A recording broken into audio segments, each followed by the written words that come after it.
కరీంనగర్ లో కూడా ఒక పోలింగ్ పాయింట్ స్టేషన్ ని కౌంటింగ్ సెంటర్ ని ఏర్పాటు చేశారు. ఎందుకంటే కరీంనగర్ లో ఇప్పటికే 72% పోలింగ్ నమోదైంది. సో ఇక్కడ కూడా పోస్టల్ బ్యాలెట్ తో పాటు ఈవీఎం ని కూడా ఒకేసారి లెక్కించేందుకు రంగం సిద్ధమైంది. ప్రతి నియోజకవర్గానికి సంబంధించి కూడా 5 వివిప్యాట్లకు సంబంధించిన స్లిప్లను లెక్కిస్తారు. సో కరీంనగర్ వెళ్దాం. మా ప్రతినిధి శ్రీనివాస్ సిద్ధంగా ఉన్నారు. Srinivas, good morning. అప్డేట్స్ ఏంటి? ఏర్పాట్లు పూర్తయ్యాయా? Good morning.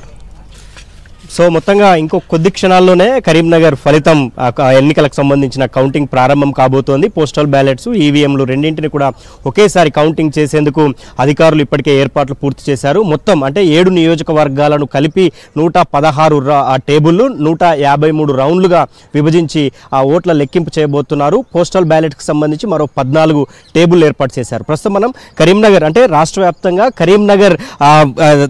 కరీంనగర్ ఫలితం పైన కొంత ఆసక్తి నెలకొంది. అన్ని రాజకీయ పార్టీల నేతలు కూడా కరీంనగర్ వైపే చూస్తున్న పరిస్థితి కనిపిస్తోంది. ప్రస్తుతం మనం కరీంనగర్లోని ఎస్ఆర్ఆర్ కాలేజీ వద్ద, కరీంనగర్ పార్లమెంట్ కౌంటింగ్ కేంద్రం వద్ద ఉన్నాం.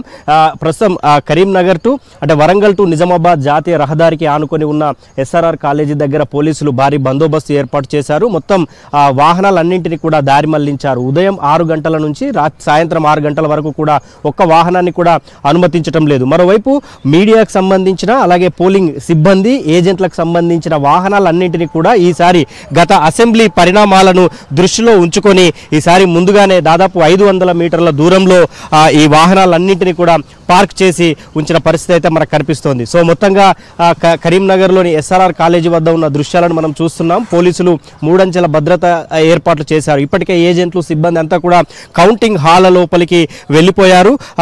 పూర్తిగా వారిని తనిఖీ చేసిన తర్వాతనే కౌంటింగ్ హాల్ లోపలికి పంపించిన పరిస్థితి అయితే కనిపిస్తోంది. సో ఎలాంటి ఘటనలు జరగకుండా సిపి అభిషేక్ మహంతి ఇప్పటికే కట్టుదిట్టమైన భద్రతా ఏర్పాట్లు చేశారు. సో మొత్తంగా తొలి రౌండ్ అంటే మొదటి రౌండ్ 9:30 అంటే గంటన్నర సమయం పట్టే అవకాశం ఉంది. ఆ తర్వాత మిగతా రౌండ్లను మాత్రం చాలా వేగంగా లెక్కిస్తామని ఇప్పటికే అధికారులు చెప్పిన పరిస్థితి అయితే కనిపిస్తోంది. సో అటు పెద్దపల్లి పార్లమెంటు పరిధిలో కూడా 2 చోట్ల కౌంటింగ్ కేంద్రాలను ఏర్పాటు చేశారు. సో పెద్దపల్లి పార్లమెంటు పరిధిలో కూడా కొంత ఫలితం మీద ఆసక్తి నెలకొంది. ఎందుకంటే అక్కడ ఉన్న 7 అసెంబ్లీ సెగ్మెంట్లలో 7 కూడా కాంగ్రెసే గెలిచిన నేపథ్యంలో అక్కడ కూడా ఆ ఫలితం పైన కాంగ్రెస్ ఆశలు పెట్టుకుంది. సో కొద్దిసేపట్లో కౌంటింగ్ ప్రారంభం కాబోతోంది. మధ్యాహ్నం తర్వాత ఇటు పెద్దపల్లి కానీ ఇటు కరీంనగర్ ఈ 2 పార్లమెంటు సంబంధించిన ఫలితాలు అయితే కొంత క్లారిటీ వచ్చే అవకాశం అయితే కనిపిస్తోంది. ఇప్పటికే కరీంనగర్ పార్లమెంటుకు సంబంధించి ఎగ్జిట్ పోల్స్లో బండి సంజయ్ గెలుస్తారంటూ కూడా ఎగ్జిట్ పోల్స్ కొంచెం స్పష్టమైన తీర్పు.